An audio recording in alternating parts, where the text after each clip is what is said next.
Então, galera, tem uma frase, né, do Derek Bock. Se você acha que a educação é cara, experimente a ignorância. Eu não sabia que ele era o autor dessa frase. Derek Bock.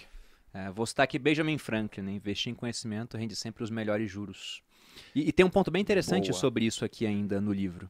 Porque eu já falei que eu baseei a minha sugestão de orçamento do Viver de Renda, que foi o que eu segui durante muito tempo na minha vida.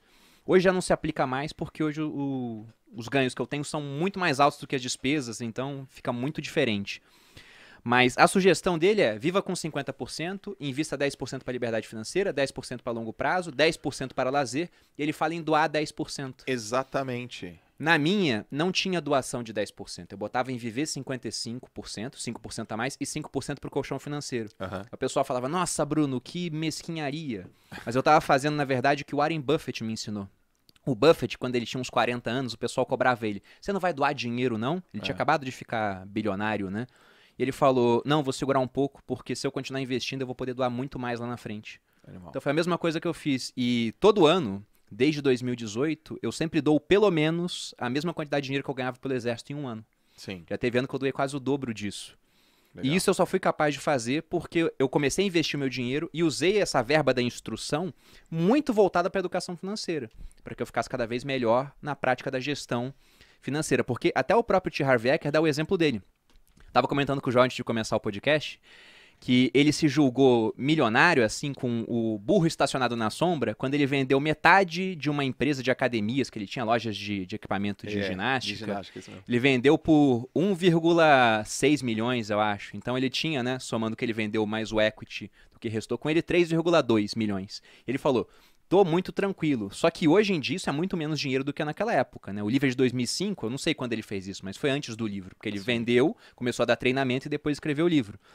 Então não é mais o mesmo valor. E ele fala, inclusive, que antes dele chegar nesse patamar, ele já tinha ganho 1 milhão e perdeu 1 milhão todo. Exatamente. Porque o que te faz ganhar o dinheiro não é o mesmo tipo de habilidade que te faz preservar e aumentar aquele valor ao longo do tempo. Daí ele falou: então eu foquei em instrução financeira para que eu pudesse não só ficar rico, como me manter rico ao longo do tempo. Perfeito, galera. Instrução financeira. Então faz um favor para você, faz um favor para sua família, faz um favor para a história da sua vida, para o legado. Vai lá e se instrui financeiramente. Existem várias plataformas para você fazer isso. O livro é uma, a gente está falando de um livro. Talvez você tenha lido, talvez não. Se você não leu, leia. Se você já leu, leia novamente.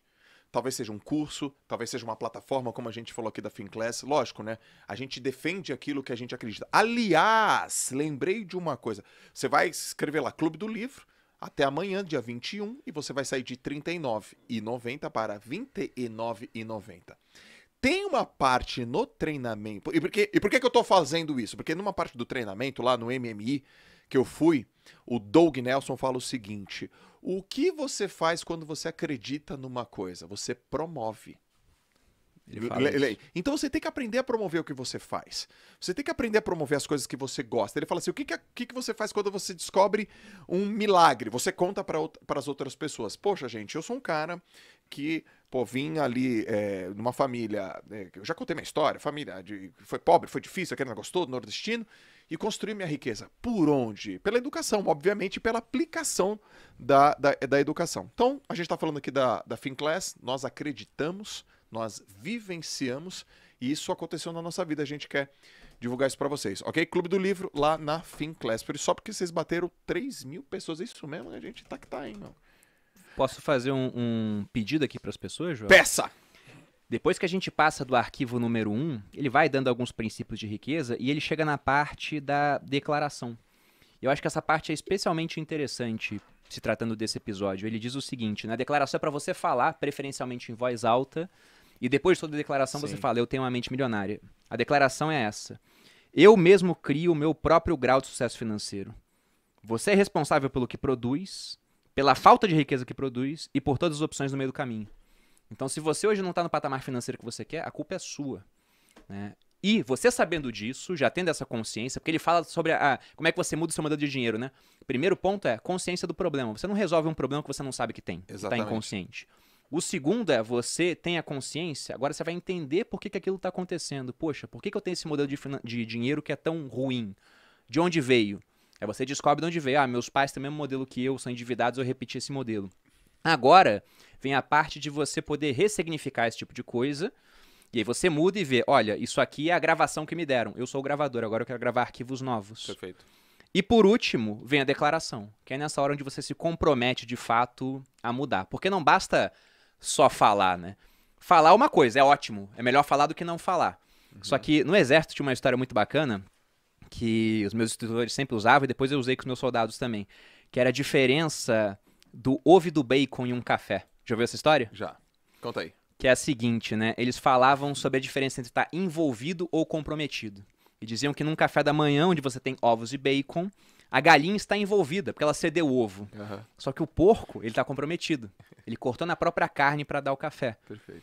Então é esse o ponto, né? Você tem que se comprometer de fato com aquelas declarações que você faz. E estudar o máximo possível e partir para ação, que é muito importante, para mudar a sua realidade. Talvez até o seu amigo, tem uma hora aqui no livro que ele fala uma coisa que pode ser interessante para ele.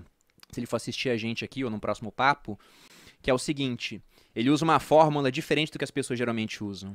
O pessoal pensa que é preparar, apontar e fogo, né? É que ele defende o contrário, que é preparar, fogo e depois você aponta. No seguinte sentido, mais ou menos lembrando que eu sempre falo de comércio antes de estar pronto. Você se prepara, mas coloca um tempo limite para isso, aprende o máximo possível naquele período. Você começa, você vai lá e atira, e depois você vai apontando para melhorar o processo através de erros e acertos, feedbacks, e vai fazendo. Cara, isso é um puta mindset. Esse é um mindset que muda o jogo, cara. Porque tem gente que só decide quando vê o plano perfeito. E nunca tem. E não existe. E tem cara que fala assim, não existe plano, mas existe a decisão. Eu vou fazer. Porque tem muita gente que fala assim, não vai dar, não é possível, isso não é pra mim. E no final das contas é porque ela não confia nela. Porque se ela confiasse nela, nada disso apareceria e ela conseguiria dar um jeito. Porque ela fala, cara, eu vou encontrar uma maneira. Então é preparar, atirar e no meio pular do precipício e no meio do caminho construir o paraquedas. Todas as pessoas que eu conversei, que eu li, que eu estudei, todas elas têm esse mindset de não esperar a perfeição.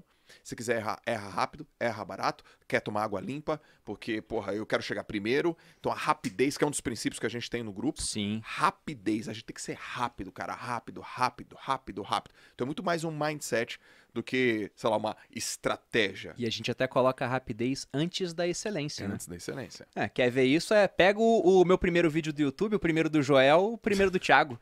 Eu botei lá numa aula que eu dei pro Stage e nem te reconheci, cara. Muito diferente. Não tinha barba, cabelo diferente. Né? E a câmera com uma qualidade ruim.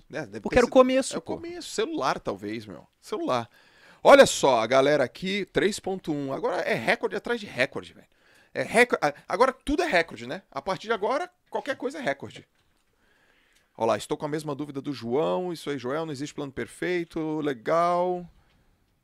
Muito bom. Que legal. Ó, vamos falar um... Cara, são 17 arquivos, não precisa falar todos, né?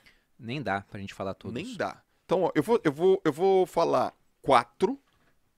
Os primeiros 4, tu escolhe um e fala. Tá. Arquivo 1, as pessoas ricas acreditam na seguinte ideia: eu crio a minha própria vida. Arquivo de riqueza 2, as pessoas ricas entram no jogo do dinheiro para ganhar. Arquivo de riqueza 3, as pessoas ricas assumem o compromisso de serem ricas. Nossa, isso aconteceu comigo. Elas não querem, vai ser legal isso acontecer. Não, elas colocam como objetivo. Isso sou eu, total. E arquivo 4, as pessoas ricas pensam grande. Escolhe uma das 4 aí e versa. Freestyle. Vou pegar o arquivo 4. Tá. A gente já falou um pouquinho disso naquela meta financeira, né?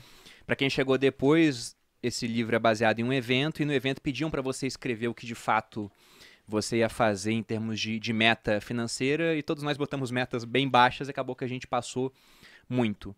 Mas ele sempre, quando vai falar esses arquivos, ele ainda fala, as pessoas ricas pensam assim, as pessoas de mentalidade pobre pensam, e ele mostra que é o contrário. E o ponto é que essa parte de pensar grande é muito importante. Porque se você pensa pequeno, para chegar no seu objetivo, e não tem nada de errado em pensar pequeno em prazos mais curtos. O Tony Robbins tem aquela frase muito famosa que diz que a gente costuma superestimar prazos curtos e subestimar os longos. Perfeito. Eu acho que a gente vai fazer o contrário, né? No curto você subestima de fato e você superestima o longo, porque no longo prazo muita coisa pode acontecer, igual aconteceu com a gente. Mas o ponto de pensar grande é importante porque pensar grande te obriga a agir de uma forma diferente. Se você só pensar, não, eu quero estar 10% melhor em termos de finanças do que eu tenho agora. Cara, 10% é melhoria incremental. Sim. Você não muda quase nada. Agora, se você se desafiar e falar, não, daqui a 5 anos eu tenho que ter um patrimônio 5 vezes maior do que eu tenho agora. Você sabe que no primeiro ano você não vai dobrar o patrimônio e depois dobrar de novo. Você vai saber que vai ser uma curva, mas você tem que fazer alguma coisa que vai te dar um baita resultado depois. Isso te obriga a agir de uma maneira que você nunca pensou em agir antes. Sim. Então esse é o ponto. Tem uma hora que ele fala, né?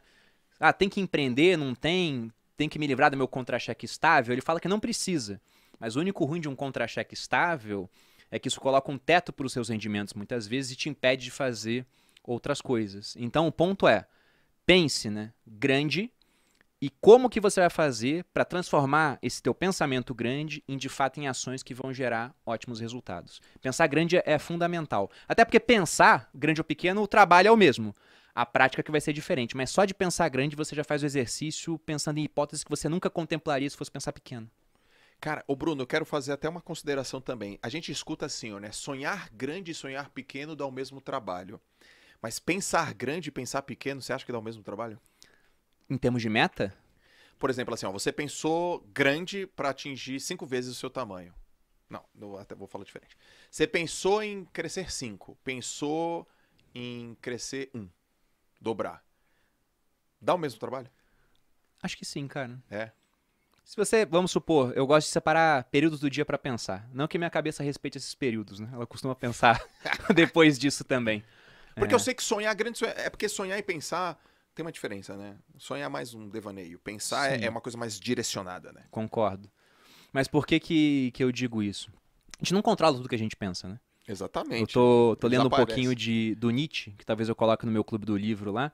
Tô pensando se eu coloco, porque a filosofia do Nietzsche é assim, ele cospe tudo num livro e foda-se você pra entender, então tem que ter uma aula antes pro pessoal aprender a ler Nietzsche e uma depois pra falar sobre o que leu. Primeiro palavrão.